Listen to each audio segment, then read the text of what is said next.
कृष्णा जी, कल आपको मैजिस्ट्रेट के सामने सिर्फ इतना ही कहना है कि पायल जी के साथ के आपके फिजिकल रिलेशंस म्यूचुअल अंडरस्टैंडिंग से बने हैं। डिवोर्स के बाद जल्द से जल्द आप शादी करना चाहते हैं। बाकी सब बात आप मुझ पर छोड़ दीजिए।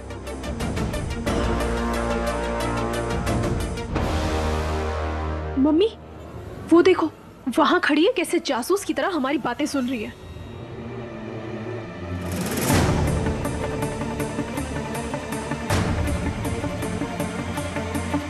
वाह जी, मतलब कान और ध्यान दोनों हम लोग के तरफ लगाई हुई हो। तो एगो काम करो ना, हम लोग जो भी बोल रहे हैं ना वो सुनते जाओ लिखते जाओ, सुनते जाओ लिखते जाओ। भूल गई तो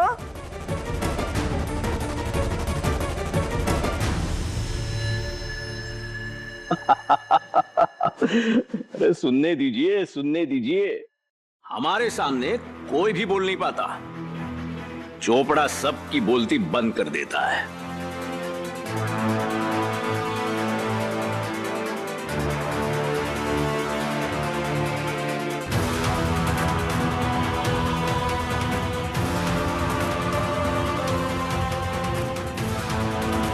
इजाजत दीजिए, कल मिलते हैं कोर्ट में। या जी, थैंक यू।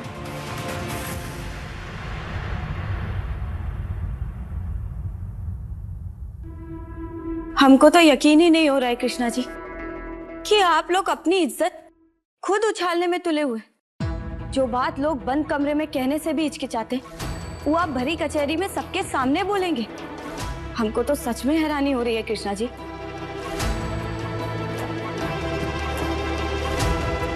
तुझे तो हैरानी होगी ही ना बिंदिया, क्योंकि तू तो चाहती ही नहीं कि ये बात कोर्ट तक पहुंचे, है ना? तो तुझे हमारे बारे में अगर इतना पता है ना पल्लू, तो हमको जरा ये भी बता दो कि हम ये काहे नहीं चाहते। क्योंकि तू इस केस को खींचना चाहती, ताकि तुझे क्रिश के साथ ज्यादा से ज्यादा टाइम मिल सके रहने का। बिल्कुल गलत पल्लू। हम ये बात कोर्ट तक इसलिए नहीं पहुंचाना चाहते काहे कि हमको इस घर की इज्जत की परवाह है, पर तुमको बिल्कुल नहीं।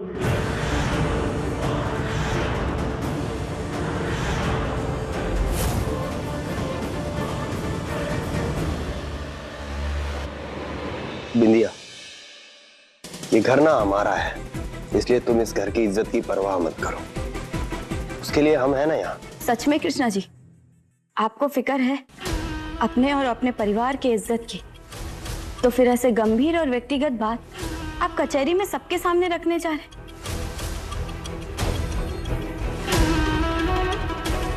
आपने एक बार भी नहीं सोचा कि इस परिवार पे कितने सवाल जवाब उठेंगे, कितनी कीचड़ उछलेगी। और आपको क्या लगता है शुक्ला परिवार जैसे नामी गिरामी खानदान की बात सिर्फ कचहरी के चार दीवारों के अंदर ही रह जाएगी? नहीं कृष्णा जी, जंगल की आग की तरह पूरे शहर में फैल जाएगी।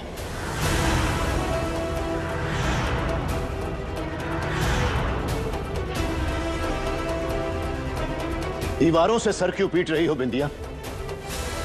अरे ये वो लोग हैं जिन्होंने नहीं समझने की कसम खा रखी।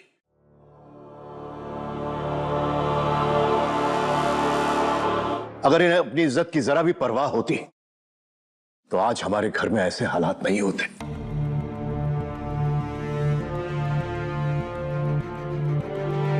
जाओ कृष्णा, और जाकर उस इज्जत को मिट्टी में मिला दो जो हमने और हमारे बाप दादाओं ने बड़ी बड़ी मेहनत से कमाई थी।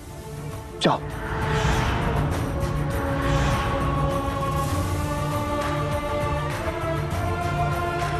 बाबू, तेरे पापा सही कह रहे हैं, बात तो फैलेगी और हमारे घर का मामला है तो मीडिया भी टांग अड़ाएगा,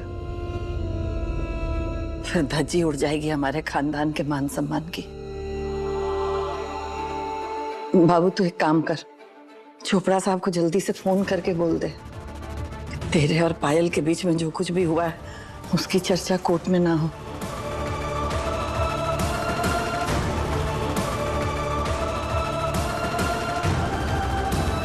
ठीक है मम्मी।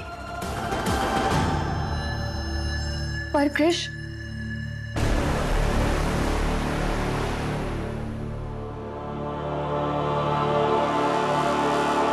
कहीं मैं गलत समय पे तो नहीं आ गया ना?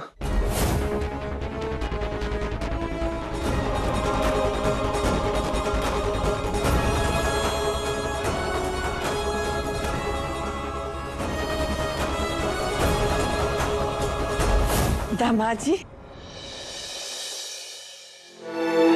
अरे दामाद जी, खुश रहिए, खुश रहिए। अरे खुश रहो, खुश रहो। ये पंकज जी अचानक यहाँ क्यों आ गए?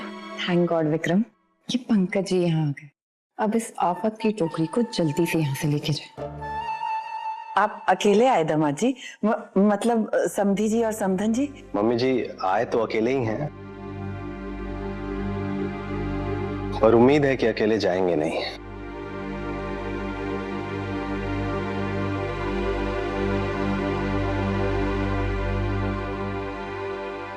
अच्छा अच्छा, आइए ना, अंदर आइए जी, अंदर आइए। अरे कोई पानी लेकर आओ। हेलो जीजू। बैठिए। साक्षी, और सब ठीक ठाक? सपना को बोलना जल्दी से चाय कॉफी एकदम कोल्ड ड्रिंक सब बढ़िया। लेके आए, और हाँ दामाद जी के पसंद का ही नाश्ता बनवाए। जी मामी जी, मैं आती हूँ। हाँ सचमुच बहुत अच्छा लगा। हमें लगा ही था कि आप सूरत से आने के बाद यहाँ जरूर आएंगे। ओ गॉड, इस बिन बुलाए मेहमान को भी अभी टपकना था क्या? अरे क्या बात है पंकज जी, आप तो उतावले हो रहे हो कि निधि से मिलने के लिए, है ना? तभी तो देखो उसे लेने के लिए आ गए। अब हो भी तो काफी टाइम गया ना, तो मिस तो कर रहे होंगे, क्यों निधि?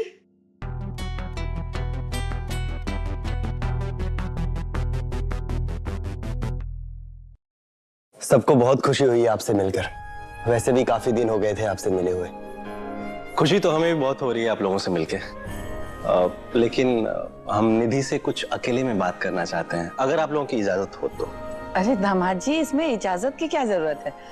जाइए ना, बात कीजिए। हम आपका नाश्ता आपके कमरे में ही भिजवा देंगे। निधि बेटा, दामाद जी को अपने कमरे में ले जाओ।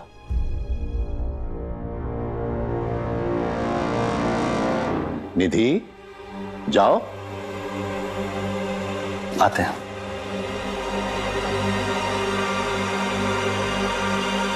समझने की कोशिश करो निधि, तुम इतने दिनों से यहाँ पे हो, ऐसा अच्छा थोड़ी लगता है। तो हम भी किसी जंगल में नहीं रह रहे हैं, हम अपने माँ बाप के घर पे हैं।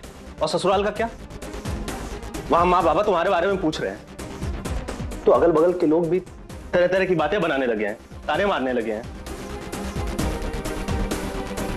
निधि, बात को मत बढ़ाओ, प्लीज घर चलो। तो ठीक है, हम अपना सामान अभी पैक कर लेते हैं। एक मिनट, आपने अपना अलग घर ले लिया ना? फिर से वही जिद। निधि, तुमको हम कैसे समझाएं कि हम अपने माता पिता को छोड़ के अलग घर में नहीं रह सकते? तो हम भी आपको 1000 बार बोल चुके हैं कि हम आपके माता पिता के साथ नहीं रह सकते। ये जिद ठीक नहीं है निधि। शादी के बाद से ना आज तक हमने आपसे कुछ नहीं मांगा है। सिर्फ एक चीज मांगिए, अपना घर। वो घर अपना ही है। नहीं है।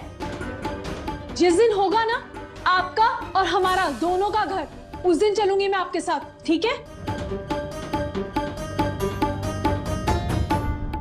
निधि, इतना सेल्फिश डिसीजन लेने से पहले तुमने निधि एक बार भी सोचा कि आगे चलकर अगर तुम्हारा खुद का बेटा तुमसे अलग रहने की जिद करने लगा, तुम्हारे ऊपर क्या गुजरेगी?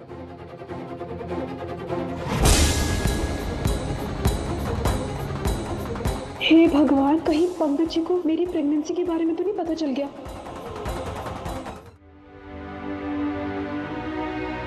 निधि, चलो प्लीज घर चलते। और ये बेटे की बात कहां से आ गई? कौन सा बेटा? किसका बेटा? मैं बस समझा रहा था तुमको। आ जाओ।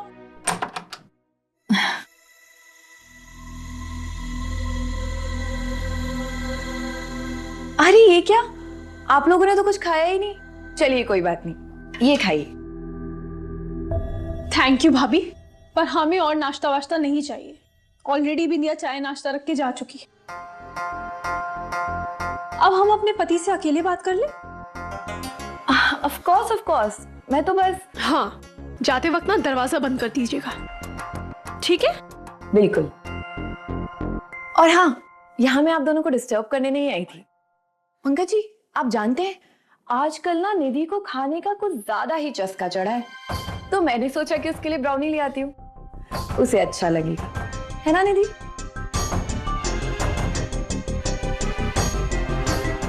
एनीवेज, आप लोग बात कीजिए, मैं आती हूँ। जी।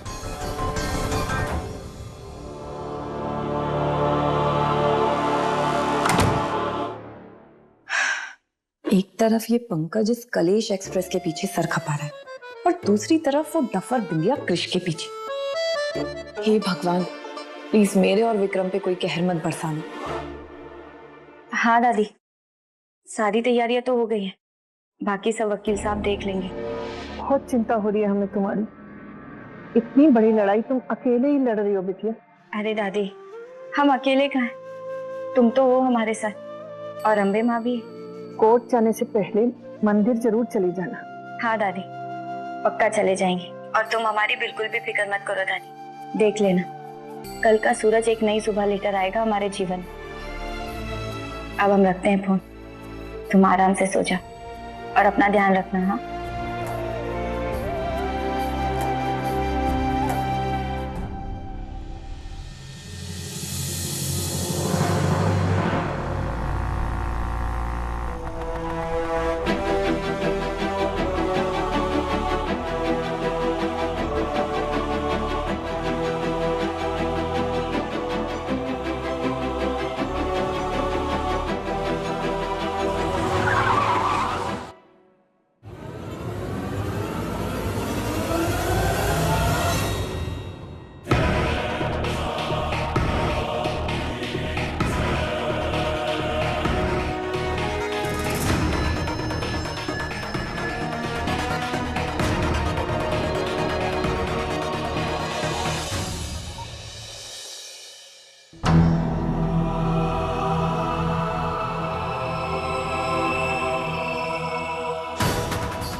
टाइम हो गया है, चलें?